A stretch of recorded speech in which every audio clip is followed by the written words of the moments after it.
Well, ladies and gentlemen, welcome to Live Nation Urban Presents Meet the Execs. I'm your host, Brandon Pankey, and today we have a super special guest, Executive Vice President for one of the most seminal record labels of all times, Def Jam Records, Mr. Hold on one second. Sorry, 1 second, man. No problem.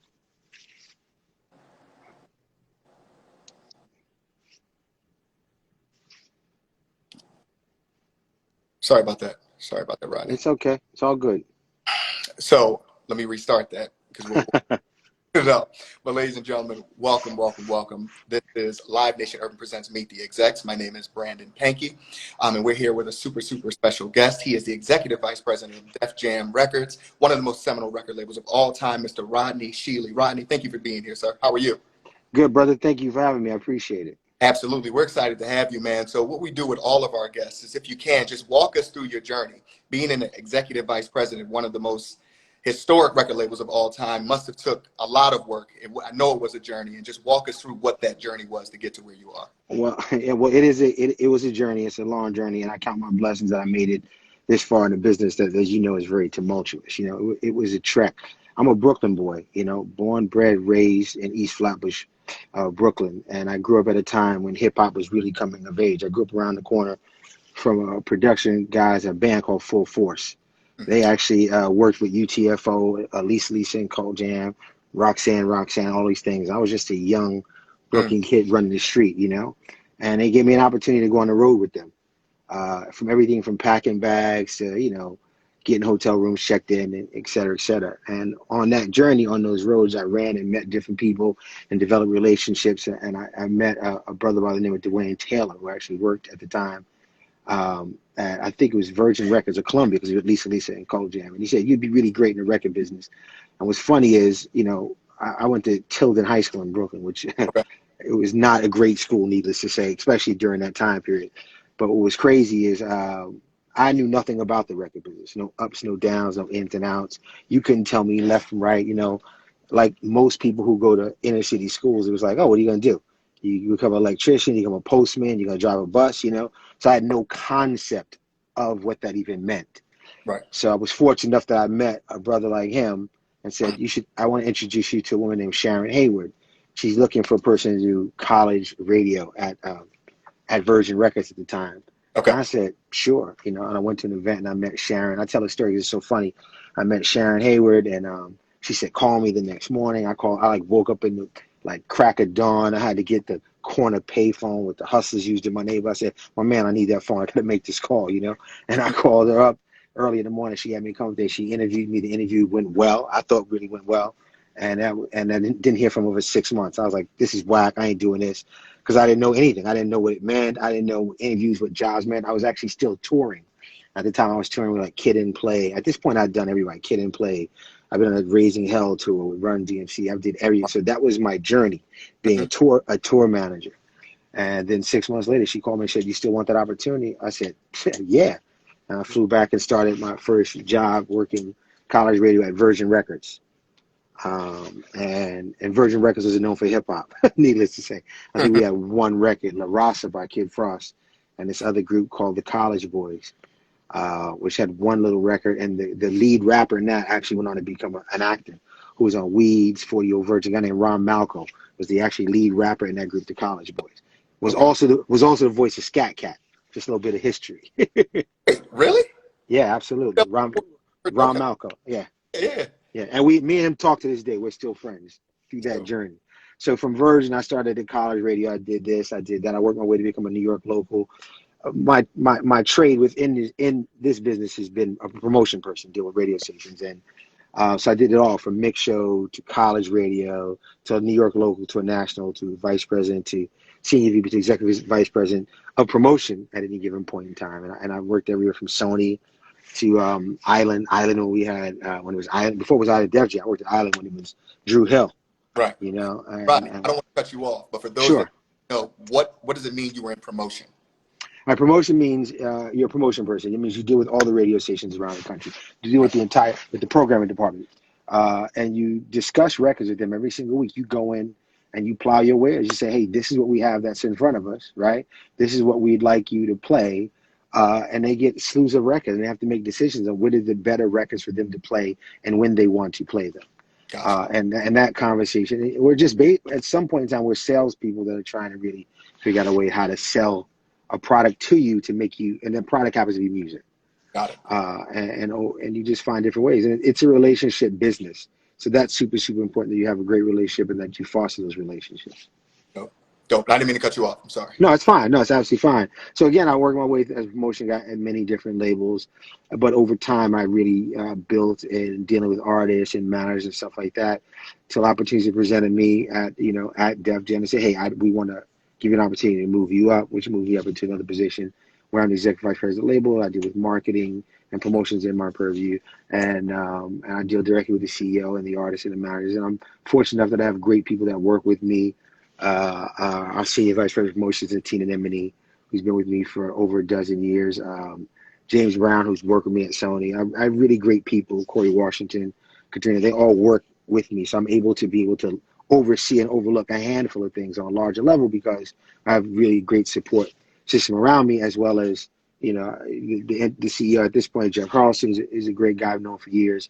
Prior to that, I worked with Paul Rosenberg, as well as Steve Bartles and L.A. Reid. So I have had the gamut of everybody you can imagine to work with over years. That's awesome. So walk us through, what does it mean to be executive vice president? What are your day-to-day responsibilities at the label? It is just really, honestly, like I said, you want to make sure that everything is kind of running as smooth as it possibly can, which doesn't always happen because there's so many departments that have to interact and have to talk and have to do things like that. And actually, sometimes it's just dealing with, I don't want to say fires, but when things are arrayed, okay, what's the problem? How do we do it? How do we fix it? The answers are not yes or no. Sometimes there's a middle ground. There's a compromise. Right. This person wants this artist wants to spin that. And they wants to do this and that. You're trying to find a way through that, right? To try and come to a middle ground to move an artist project forward. So it's a lot of that. It's a lot of, okay, what's the problem? Okay, let's dig into it. Why is that a problem? How do we fix that? How do we make it easier for them to be able to put their project out? Got you. Did you see, just through your journey, any type of difficulties because you were, someone of color trying to make it through this industry? I'm sorry. I think, I often say, in our business, it's especially music, it's almost designed a certain way, Black people work in the urban department, I say, if you want to know if you're in the urban department, count more than 2 Black people in a row. You're probably in the urban department, right? Okay. But we also in a business that's segmented by music and formats. So even though it's done like that because the music fits into that space as well. So you kind of get in. It's a trick bag, actually, because you really want to do great at what you do in your space, but you also want to see more for yourself, and you don't want to get segmented strictly to be the urban guy or the Black guy or the Black girl, the Black person. But I think that's how you position yourself, and you have to push back on things. And it doesn't mean it's going to be easy. It doesn't mean you don't have to work twice as hard, but it definitely means that you have to let people understand that, yes, I'm great at this, but I can be great at that as well. And you're going to get obstacles. You're going to get pushback. People will not always, buy into what you want for yourself. What you want, what you see for yourself is not what always people see for you. And you have to try and paint that picture and make them see it. So it's as much as your responsibility to paint the picture of what you want for yourself as it is for them to be open-minded to see it for you. Right. So there's that trick bag. You can sit in a job in music and do it for 10 years and be great at it and not necessarily move up. And not because you're not good at your job, but because you're not saying, I want more. When you're Black in this business, you have to show that you want more.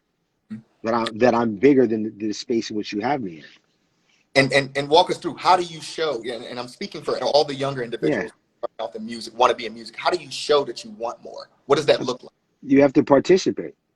Go to meetings. Just don't go to the urban meetings. You have to be open-minded to all kinds of music. You have to understand and know Justin Bieber as much as you know Kanye West. You have to know Alessia Cara is the same way you know 2 Chainz is. You have to know their music, live with their music, participate in music. It just can't be as simple as, you know what I mean? No, all I do is this. That's all I like. No, you can't. If you're not willing to branch yourself out, right? Then it's impossible for a person to see you past the space in which you pigeonholed yourself in it. If that makes sense, you have to participate. And I'm assuming those tools that you may learn, in quote unquote urban promotion, you can apply those to any artist. Those Listen, tools. yeah, of course, because it's a relationship business. It's finding out, yeah, what do you need? What's the deal? It's building a relationship. At the end of the day, artists are creatives, right? That's their space. You can't tell them in their space what to do or not to do. What you could just do is help take their creativeness, right, and expand it and amplify it to the world, and the world will come back and tell you whether you got hits or smashes or not, right? Right. We amplify it. We paint the picture. We do all the things it takes, right, in Mhm. order for these things to be seen and in a manner that, makes it easier. Yeah. Got you. So let me ask. Sure. So I have friends. I'm in the live space. Started off Yeah. in a tour manager and now at a label. How was that transition coming from being a tour manager to now working at a label? I think you can't prepare. It's a kind of a Mm, job in a label you can't prepare because you don't understand it. Like I said, at least for me, there's no high school course right. how to be a promotion person. There's no high school course on how to be a tour manager. No, Rodney, if you can hear I'm sure there are. Excuse me, somebody called. I'm sure that. Yeah, I can me, hear you. you froze a little bit briefly. Go ahead. No, I'm sorry. Yeah, I know that I'm sure some universities or colleges have those courses, right? But when I'm growing up, I don't know what course you take to be a tour manager. I don't know there is no course. Right. What course you take to be a promotion person? You don't. I think that for me, it's not that it was difficult. I think being a promotion person and like some of the best promotion people ever, what we do is we talk for a living. We're salespeople. It's about selling. And if your gift is that, and believe me when I tell you, that's a gift. When I mentioned the Tina Nimini who works with me, that's a gift. The ability to talk your way in and out of things and move people around, that's a gift. People don't think that, they think a gift is, oh, you can play a piano or you can sing. Your skill set could be your ability to talk and move things in a direction. So it's different for different people. So I was able to, how can I figure this out? How can I talk my way into this situation? When I realized a promotion person, what my job was, we have a saying, I say, I want it week 1, they want it week 10. How do Hmm. I get it in week 5? How do we marry these two things? How do I convince them to give me Hmm. week 2 or week 3? And it's a sales job, of course. So it was hard, only not in the traditional sense. It was hard because I've never did it. But then Hmm. again, I've never been a tour manager. Just like when you talk to somebody and says, "Well, I never wrote a hit song before. Or I never wrote a movie before." Well, the person who wrote a hit song didn't write it till they wrote it. The person who had a hit movie didn't write it till they wrote it. So Right. don't dissuade yourself of getting your own head of what you've never done before. Hmm. You know, I'm not doing open heart surgery, right? Right. There is a skill set to what it is that we do, and you have to know how to do these and have these conversations. But I don't have a man's heart in my hands trying to stitch it up. So often throughout the history of my career, most of the people I've tried to give opportunities and hire Hmm. were the same way that I was hired. A woman named, like I said, Sharon Hill would take a shot at me when I had none of this. None of this Hmm. is in my purview. None of this is in my skill set at all. And she said, "I'll give you a shot." So I purposely look now to hire people who have never done this before, because again, without these opportunities, where are they gonna come from? You know? Exactly. So So let me ask, in 2020, sure. how important is the promotions department now? There are It's some a, people mhm. give a different answer. I think it's super relevant, just based on statistics and knowing how many people still listen to the radio. But I just wanted to get your thoughts on it since you're in Oh, this. it's critically important. I think I just you have to understand what space it lives in. It's not that Hmm. it's not in music anymore. Of course, it's still in music. It's still a way that a lot of people, and probably the majority of people, get access to their new music. I Hmm. mean, I tell all the time. I say, if you look at the ratings, let's say on cable network, The Sopranos, your favorite cable show, right? Hmm. Let's say it's 6 or 7 million. If you look at a network TV show, Yep. like on NBC, it's 27 million, right? It's not 7 million. You won't last on a network with 7 million, but on a cable show, you can. That's because a lot of the country does not, believe it or not, does not have cable. A lot of Right. people have not seen The Wire. They might have heard The Sopranos, but they have no idea. They've never actually seen the show. But if you live in New York, you live in the coast, California, it's par for the course is what you know if you live in a big city. But Right. again, American Idol is 30 million viewers. Hmm. There's very few cable network show that will ever get to 30 million viewers. I say that to say radio is listened by those same people that watch American Idol, that do all those things. So what it does is it extends the life and it breeds the music up to a level that takes our artists to a star. It puts the name, it puts the faces, it puts things together. There are a lot of people that have hit records that are strictly streaming records, they've never been on radio. Those Mm-hmm. tend to be those tend to come and go very quickly. Yeah. Right? The ones that have records that make themselves and they stream massively and they tie back into radio, they become larger than life. Mm-hmm. So it is the amplifier. It is always a part of the plan, but it amplifies what you've done to a whole nother level. It takes you from being an artist to being a star, Got you. if you ask me. But I'm No, biased. exactly. But it's all good. No, I think it's super critical because I've seen some plans where, the focus have been majority streaming, all streaming, but you Yeah, don't take into account what makes it a hit. There's so much yeah, content coming out every Friday streaming wise. That radio, if I hear it on the radio, I know that yeah, person, and that's a priority, quote unquote, yeah. so to speak. Well, yeah. Well, to your point, what also ends up happening. Some artists are just big streaming artists, not necessarily radio artists, Mm-hmm. and that's okay.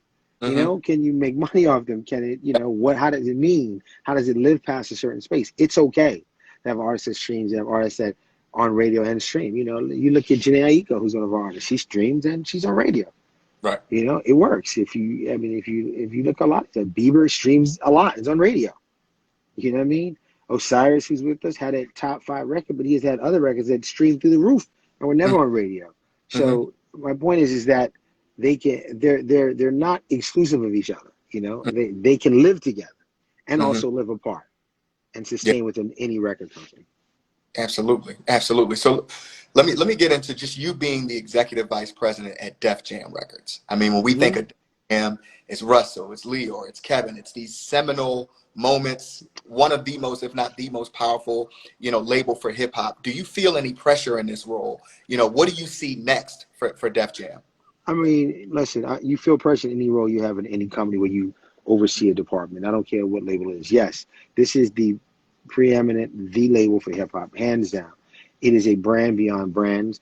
I tell people all the time, I won't even mention the other labels, but you can walk in the airport with any T-shirt that has any label. Nobody's going to ask you, where'd you get that shirt? Where'd you get that hoodie? Where'd you get that jacket? Right? Mm-hmm. You walk in with a Def Jam shirt, the people that wand you down, yo, my man, where'd you get that? Oh, my God, how'd you get that? How'd you get that?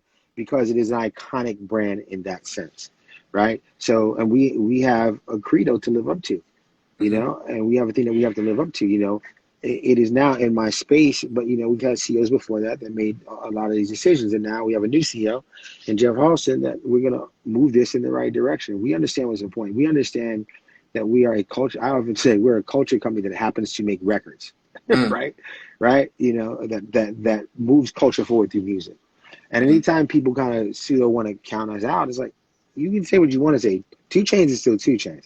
Big Sean is still Big Sean. Like, don't get it, don't catch myself. Don't get it like that. Never forget who are the artists that are part of this label and have built this label and have built this brand. They're still, Jeezy is Jeezy. Like, what are we talking about here? Right. What are we really what are we talking about here? Right. We had Logic drop a project Midnight Tonight and it through the roof. Right. Mm-hmm. So we can say what we want to say, oh, they don't have this. Yes. We are consistently and constantly a work in progress, as any company is, right? And the pressure is to get us back to where to be the preeminent hip hop label in music, right? And we will get there. Mm-hmm. We will get there, right? Like I said, with the new CEO, we're going to move in that right direction. I think we have a great array of people that work with us, and we have a great roster of talent. And I just sometimes think that people don't realize, oh, wow, they're on Def Jam. You get Right. that. Oh, wow.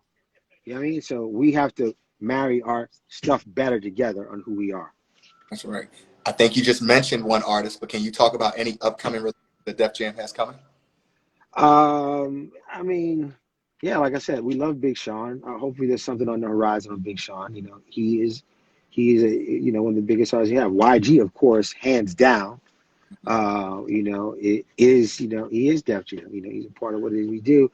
We have young, exciting artists, young lady named Saint Bodie, who we are, we're really madly in love as an artist. It's Ashton Travis, who's a writer out of Houston, who's pretty dope and pretty amazing. There's Maj, but like I said, of course there's Bieber, and of course these all these things. I just think it's super important people realize that these are all Def Jam artists.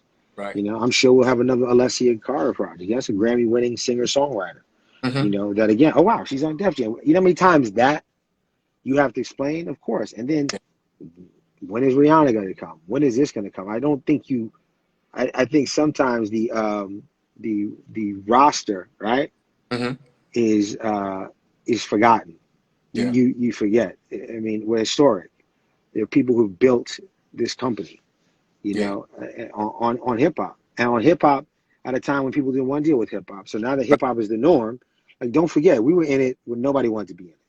Mm. And just because you in it now doesn't mean you're the culture. You're not you have the records, right? But not Right. necessarily everybody's the culture. The records don't make you the culture. The culture is ingrained into who we are as a company. Facts. Facts. Well, before we go, Rodney, Yes, is there sir. any word of advice you would give to anyone that wants to be in this industry, and not only be in the music industry, but to thrive in the music industry? I would. It's not even so much the music industry per se. I just think in general. I think that it was so a quote or something I read. It was like, it's like decisions. Like, there are things you have to do. Be wise and be smart about the decisions you make. Right. I just think the biggest problem that people have, even, is indecisiveness, not being sure what it is they want to do. Like, Hmm. with being a jack of all trades and mastering none of them, right? Why don't you say, this is what I want to do? Focusing on that, and there's a 90% chance that you will be successful at that, if you ask me. Anybody you ever see that gets on a stage and wins an award, I've been wanting to do this since I was 5 years of my whole entire life, because that's what they've done. They Hmm. didn't think about anything else. They weren't dissuaded by anything else. They didn't want to be a rapper and an executive. They didn't want to be an actor and the director. They said, this is what I'm going to be. And they Yeah. put their energy in that, right? And they honed their craft and they became great at that. And then, of course, they excelled in that, right? It Yeah. was like I started thinking about this 2 years ago. Look how great I am. Hmm. No, it's not. So I would say, learn how to make decisions, make good decisions, make choices, and focus on what it is you want to be. And if you give your energy to that, right? Let's see, if you put the same energy into being successful with something as you do posting, Right. you'd probably be successful already. Sir. And let me say this: I know we're getting off, and this has Hmm. nothing to do with the interview, but you work with Full Force. You work with Kid and Play, House Party. One of my. Yes, yes, I did. I worked with Kid and Play. Yes, I just I wanted to. I literally I talked to the guys from Full Force about a month ago, Bow Legged Lou and those guys. Mhm. They're all up in house party. I talked to them literally. We grew up together. I still, I try and make sure I nurture all my relationships that I've had. Again, nobody gets here alone. And Mhm. sometimes you get here and you fool yourself into believing it's about how great you are. No, it's about how great the people you surround yourself are. It's that combination of all those things together. You got to have great people around you for you to thrive as Yeah, well. Bottom line. absolutely, Well, ladies and gentlemen, absolutely. it's been an amazing interview. I want to thank you, Rodney, for Thank being you, here. brother. I appreciate you. Of course, Rodney Shealey, Executive Vice President of Def Jam Records. I've been Brandon Panky with another episode of Live Nation Urban Presents Meet the Execs. We'll be back next week. Thank you, Rodney. We I appreciate it. appreciate you, brother. Thank you. All right, take care, sir. Yeah.